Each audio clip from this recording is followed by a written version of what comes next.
Well, hello. This is Lee Thurburn, and you have joined Live Stream Lee on Thursday, the 13th of May, 2021. I want to welcome you and basically introduce myself to those of you that may not have yet met me. Um, my program, Live Stream Lee, is really designed to do one thing and really primarily one thing. I won't say only one thing, but that is to help your business grow faster. And I do that through a variety of things, basically sharing information that I think will help you have a more profitable and productive business that'll end up making you more money and allowing you to retire richer. Maybe even in the meantime, have more spare time back so that you can spend more time with your family. But it's all about helping your business become more productive and more profitable for you. Because I think in the end, that's what we all get into business for, is to be able to build an asset that can change our lives and the lives of those around us as we get closer to retirement. To that end, I'd like to invite you to go to Apricot Rocket, which is the company that I founded. And Apricot Rocket is designed to do one thing, and that is to get customers for your business. In fact, it is so effective at what we do that I guarantee results. So if you're a small business owner and you'd like to have more clients, more customers, go to apricotrocket.com, create an account, it's free, and use the technology. And I literally guarantee that you'll get customers by using the Apricot Rocket system. The details of the guarantee can be found at apricotrocket.com. Now, one of the things that I do on the program is I interview people that are, I think, interesting. And I do those on every Friday. And tomorrow, one of the most interesting people I know happens to be my wife, Julie Thurburn. And she is a personal style expert. She's had her business, Color IQ, for over 20 years.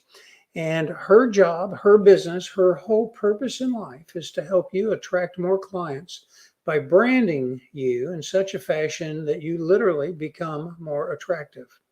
Her clients routinely and uniformly rave about the results that she gets. So we're going to talk to her tomorrow and find out how she got started in this business, how she does what she does, and what kind of problems that she solves, because there's more than just one. So I hope you'll join me tomorrow at 3 o'clock as I interview the founder of Color IQ, my wife, Julie Thurburn. Now, today I'm going to be talking about something that is a little out of the ordinary, and that is the concepts of social justice and whether or not social justice belongs in the corporate boardroom. And I use the corporate boardroom as an analogy for, does it belong in business? And so I want to take a few minutes. We've had so much social turmoil here in the United States in the last few years. We've had a very divisive political season for 4 or 5 years. I say political season, a political situation here in the United States, very entrenched political perspectives.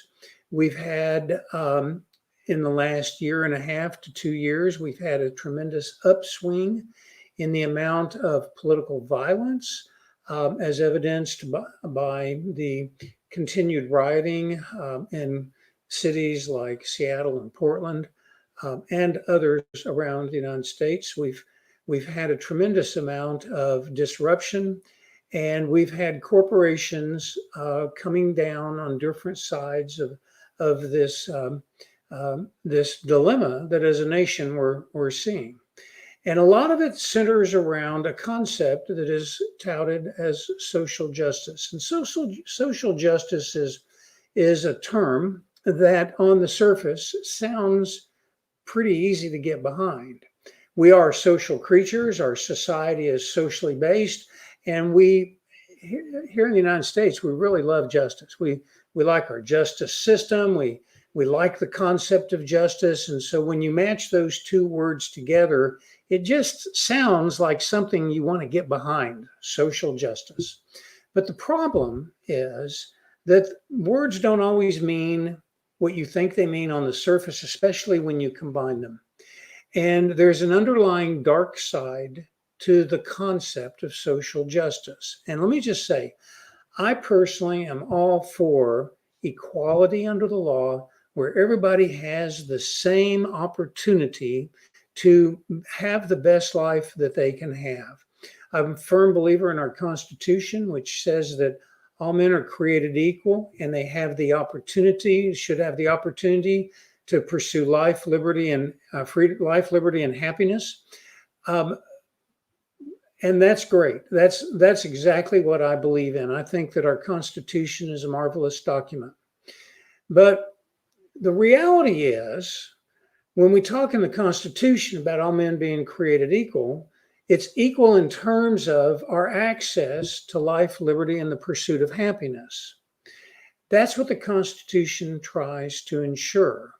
Not that I'm going to be as smart as you, or that I'm going to be as tall as you, or that I'm going to be as good looking as you, or as creative as you, or musically talented as you. Those are all aspects of our individual talents and characteristics that cause us to be unique and wonderful and interesting human beings. But they have a ramification. There's lots of ramifications of that. Our society is founded on the concept that we have equality of opportunity, not equality of outcome. And that's unfortunately what social justice actually really means. And I want to dive a little deeper into that. But I want to do this a little different from what most of the people that I've seen talking on the subject take. Before I go any farther, I want to introduce you to two people that I have watched and learned from, watched them talk about this topic and learned from. The first is a marvelous pastor named Voddie Baucham, Voddie, Baucham, Bachman.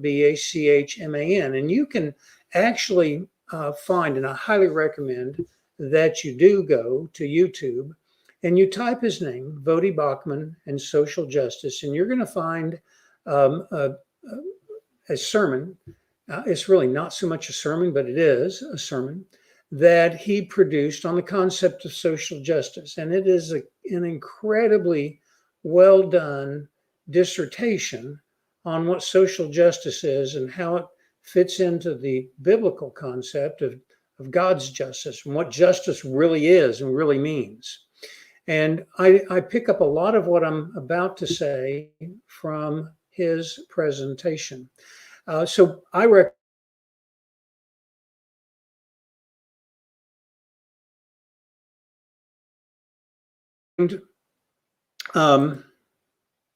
John Harris.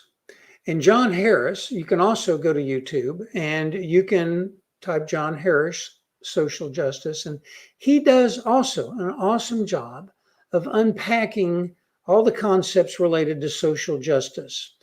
Both Voddie and John talk about social justice from the context of a biblical analysis and comparison of the concept of social justice versus God's justice.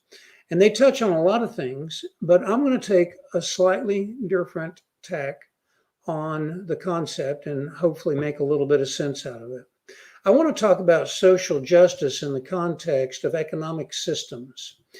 And I want to start by trying to give you a little bit of perspective of what social justice really relates to. So I actually have a slide I'm going to throw up here while I talk about social justice. So social justice is a concept that deals with the relationship and balance between individuals and society. And it attempts to measure whether a society is a just society by looking at the distribution of wealth within a society. And it looks at things like social mobility, safety nets, and economic justice, and considers all of these factors relative to whether the society is in fact just. The reality is when you dive deeper into things like economic justice, which is part of the definition of social justice, economic justice is tied to the concepts of economic inequality, and it's measured by the distribution of income and the distribution of wealth within a society, and is primarily focused on the inequality that exists between different groups of people. So social justice and economic justice are extremely tightly interwoven, and economic justice is really focused on inequality between groups of people. And this is where we start to see the intersection of the concepts of social justice with the concepts of economic theory. Fundamentally, economic theory deals with the sort of the choice of systems that societies choose to manage the economic resources and production factors that exist within that society. And there are fundamentally three primary economic systems out there. There's capitalism, socialism, and communism. And we're going to look at a little bit of each of those in a couple of moments. But social justice and economic justice are really tightly tied to the concepts of critical race theory, and all of these really depend upon one underlying assumption that there are groups that are oppressed by other groups. There are segments or groups within society that are oppressed by other groups. And this is a very concerning and alarming thing from an economic theory perspective.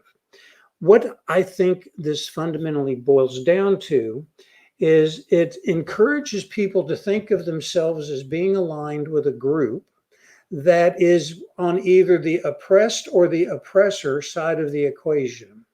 And the challenge is that you can define yourself in almost any fashion that you want to. And when you decide that you want to define yourself as being in a disadvantaged or oppressed group, you naturally have an antagonist in the form of an oppressor. And this is a fundamentally antithetical perspective to how our American economic system and society was originally constructed. It was originally constructed on the idea that people have differences, but they all have equal opportunity for life, liberty, and the pursuit of happiness. And that while I might not be as smart as you, I might be more creative, or I might work harder. Whatever it is, the differences that actually do exist between me and you don't by or in and of themselves define our ability to achieve happiness and prosperity and so forth. The economic system that our founders chose was capitalism. And Adam Smith is really the founder and founding father. He's given a claim as being the single most important and notable proponent of the capitalist economic structure that exists. His Wealth of Nations is a seminal book. And he sets up capitalism as a structure for efficiently and effectively managing the productive resources and processes within a nation to create maximal wealth for all people. And the fundamental presupposition of this is that if you work hard or smart, and you work harder or smarter than other people, you are likely to get greater gain as a result of your working harder or smarter. And that as you do these things over a period of time, you gain benefit. That accumulated benefit is gained by you in the form of some form of wealth, typically money, that is then translated into some kind of an asset, land or equipment or some other productive asset that can then turn around and be used by you to further benefit yourself. The fundamental precept of the American capitalistic economic system is that if I work really hard, harder than you, and I earn more money than you, I should be able to use that money to my own benefit however I see fit.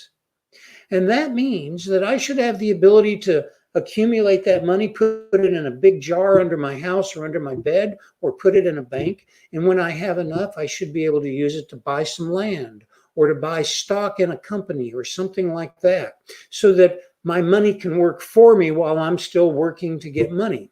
And then maybe if I get so much money, my job becomes managing that money. And I do these things because I want to have significant financial resources so that in my old age, I don't have to worry about my retirement. I don't have to worry about how I'm going to support my family and myself. These are the motivations, these are the incentives that I as an individual have that causes me to work really hard. And as a hardworking member of society, I create wealth and opportunity for others, and society benefits from my feeling incentivized to do these things. That's the fundamental precept of the capitalist system. That's the fundamental precept of what motivates humans, is our ability to get direct personal gain from our own efforts. And when you remove that motivational incentive, you get a totally different kind of economic output or result. And that's what communism and socialism fundamentally miss out on. So, social justice is really almost a precursor to and laying a foundation of thought and mentality to accepting the precepts of socialism and or communism. And companies that buy into the concept of social justice may very well be doing it for legitimate and honorable reasons, thinking that there are inequalities in our nation and in our economic and our political system, and that they want to try to be on the right side of history, to be seen as recognizing and addressing inequalities. The reality is inequalities are less now than they've ever been. And in fact, I found something that is quite interesting. If I have time, I'm going to go read. About 40 years ago, a lady named Peggy McIntosh, who's mentioned by Vodi Bachman in his presentation, wrote a dissertation. She's a senior research scientist, and I use the term scientist very loosely, senior research scientist for the Wellesley Women's College. And she wrote a paper that was purely objective, purely observational, purely her perspective.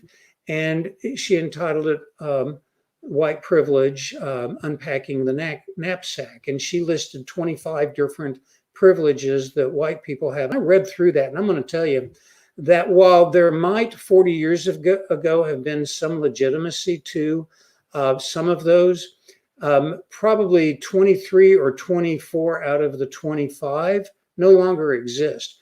They do not exist as a legitimate argument for white privilege in our society. So the concept that there was a period of white privilege may have been true, but it's now a myth. It doesn't really exist in our society. And so I mention that because these are the kinds of things that we talk about when we talk about social justice. And politicians refer to these things to try to stir up and inflame your emotions, to think that there is still a legitimate cause. There has always been inequality in all political systems. All parties in a political system do not have, at any given point in time, equality in every aspect. There's always a give and take, an ebb and flow. And, that's just the way human societies work. And to try to mandate perfection is an illusion that is simply not in concert with human, the way we as humans deal with each other. And so you cannot mandate, you cannot build a structure of perfect egalitarian equality and equity throughout. If you do, and you try to do that, you remove the incentive for individuals to advance and prosper on an individual level, which is what drives the capitalist system to be the most efficient system that's ever been developed. Without a doubt, hands down, there's literally no argument about that. You look at the Western economies that are primarily capitalistic in their orientation, and they represent the most advanced economies in the world and the most advanced economies that the planet's ever seen. Now, those of you that look at a few examples like China, communism, and capitalism working together, I don't know that anybody in their right mind would really want to live under the communist Chinese capitalistic system, even though capitalism in China has really dramatically improved the living standard of the Chinese people.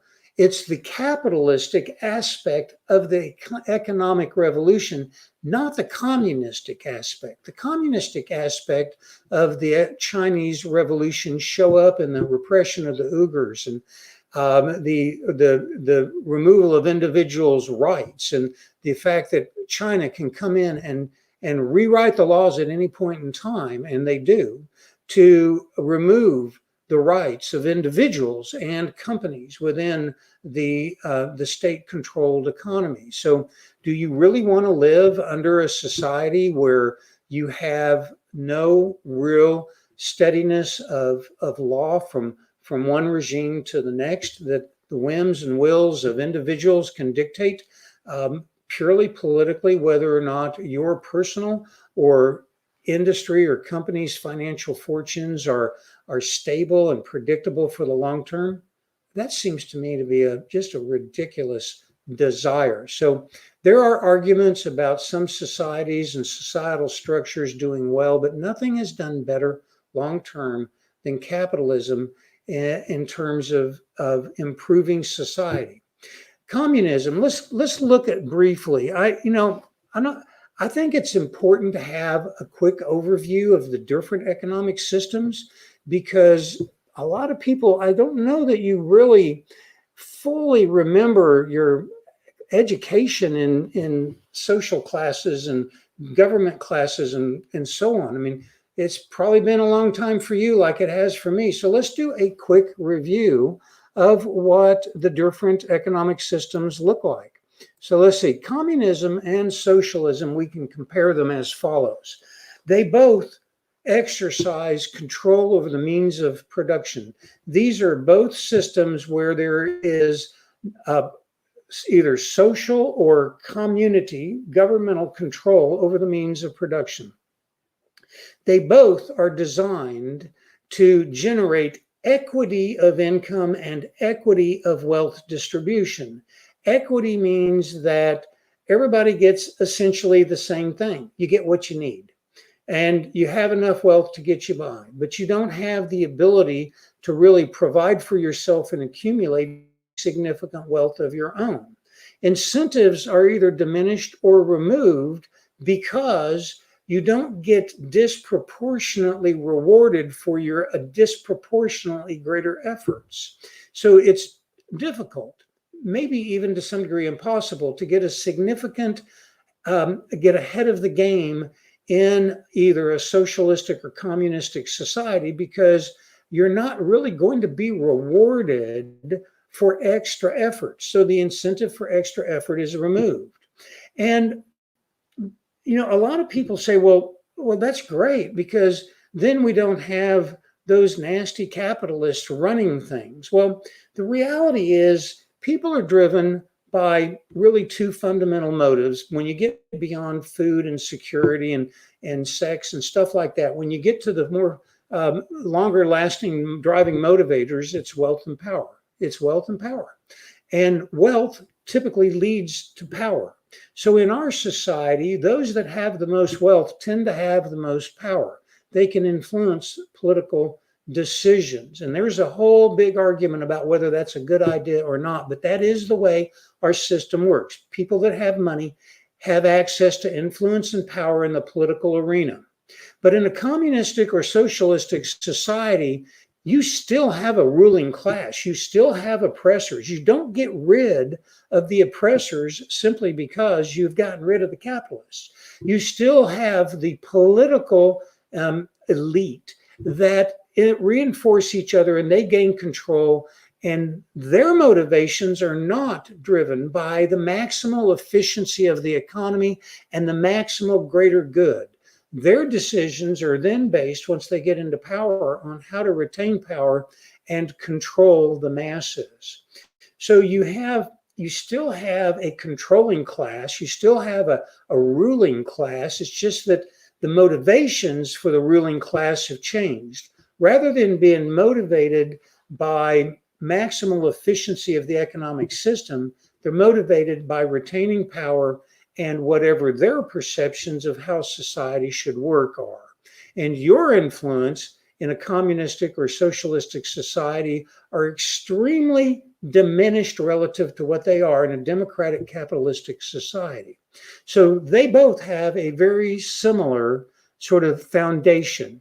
Now, socialism comes in many specific forms. It comes in an anarchy. You have libertarian styles, you have anarchy styles, you have democratic styles, you have even capitalistic styles of socialism. They come in many different forms. But socialism fundamentally has social ownership of the means of production as the primary sort of founding principle. And it typically includes significant limitations on private property ownership and private company rights and the ability of private companies to exist. That's important, because if you are an individual that works hard and makes extra money and benefits yourself through your hard work and your education, you want to be able to take that money and do something with it. Well, what are you going to do with it? How are you going to take your wealth that you do accumulate and protect it for the future? If you can't own land, then you have limited ability to purchase land. If your ownership of land is subject to the whims of government, then your ownership of land could very well be stripped out from underneath you, because the government in socialistic environments typically has significant controls over and limitations on your ability to own land. And if you can't own stock in businesses because businesses in a private form that you can be an owner of don't exist, then you don't really have a lot of ways for you to be able to take the increased gain that you get by working hard and then do something that has long-term lasting ability for yourself.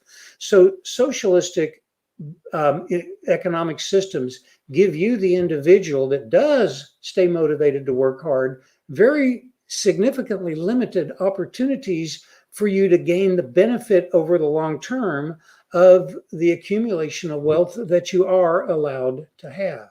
That's socialism. Communism, let me go find my communism. Oh no, it looks like let me just say this. I don't have the right slide up here for communism. I'm going to actually pop a little different slide up that you might be able to see. You know what? That's just not going to work. It's too small. So let me just do this. Communism is where the government owns the means of production. They own the land, they own the natural resources. There are no private companies. There's no private ownership of land. You'll often have long-term leases, but you can't really own the land. Communism gives the Communist Party the ability to plan and control the economy, to decide which industries receive the most favor, which ones receive the most resources, which ones receive the brightest people. You don't have the ability to create anything of significant lasting value for yourself, because communism treats you as a piece of property that is a productive asset that's owned by the state. And so communism is a specific form of socialism, but it's carried to an extreme. It's carried to such an extreme that many socialists don't even like the idea of communism.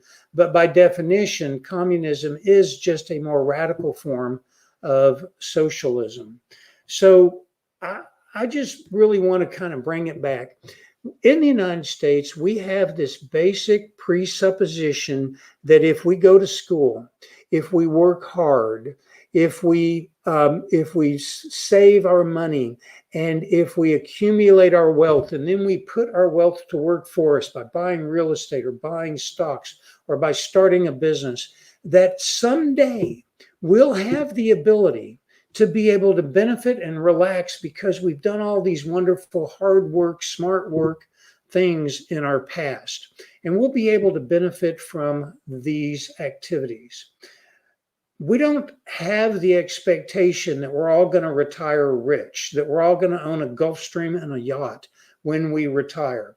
We have free will here in the United States. We have the freedom to make mistakes. We have the freedom to choose not to finish high school. We have the freedom to choose to get a degree in basket weaving instead of accounting, or whatever it is that interests us. We have those freedoms, and we have the right to pay the price for the decisions that we make. And sometimes we make bad decisions, and sometimes the price we pay is that we don't end up having the American dream for ourselves that we see so many other people have. But that doesn't mean that we should take from them and give to ourselves because we made bad decisions. The only thing our society guarantees to us and should guarantee to us is that we have an equal opportunity to strive to better ourselves and to benefit from the decisions that we make. We also have the freedom to make bad choices. And our society lets us make those choices for ourselves and then live with the consequences, either by benefit or detriment, whichever it is that comes our way. So if you believe as a company that you should benefit from hard work, from being creative, if you believe as an entrepreneur or as a business owner that you should be able to garner the profits that you generate and use them as you see fit to further your business goals and your personal financial goals. If you believe as a student that you should have the ability to get a good education and work hard and someday become a Steve Jobs or an Elon Musk and become wealthy and do wonderful things like take humanity to Mars, if those are the things that you believe a society should allow individuals to do, then you should not be embracing social justice. Because social justice, as nice as the words sound, social justice is actually a precursor in the thought process. It's the first step on a slippery slope towards socialism and or communism. Go look. This is not me defining social justice. This is not me defining critical race theory. This is not me defining economic justice theory. These are the way they are defined by the people that write about them and the people that use them. So when somebody approaches you and says, you should be behind social justice because all of those people that are being trod upon by the oppressors they need help. That sounds good, but in fact, it is bad. And you should not get caught up in that as a business, because as business people, we believe that we have the right to profit from our activities and use those profits to change the world. Steve Jobs said it. You have the ability to change the world through your vision and your energy and your ability to make others buy into your dream. And that's really what the American dream is all about. So I don't know. Hopefully this put a little perspective on the whole concept of social justice. I would love to hear your thoughts in the comments. If you think this was, I just want to hear your thoughts. Thank you for listening. And remember, capitalism is the best economic system. It's not perfect, but it's the best. And we need to be vocal supporters of our capitalistic way of running a country, because it has made America great. And there's nothing to be ashamed about. Let's fix the problems that we have, but let's don't tear the system down in an attempt to fix them. And that's what will end up happening if we continue down the path of social justice and critical race theory and economic justice theory and all the other things that are really at war in our country right now for dominance in our political thought.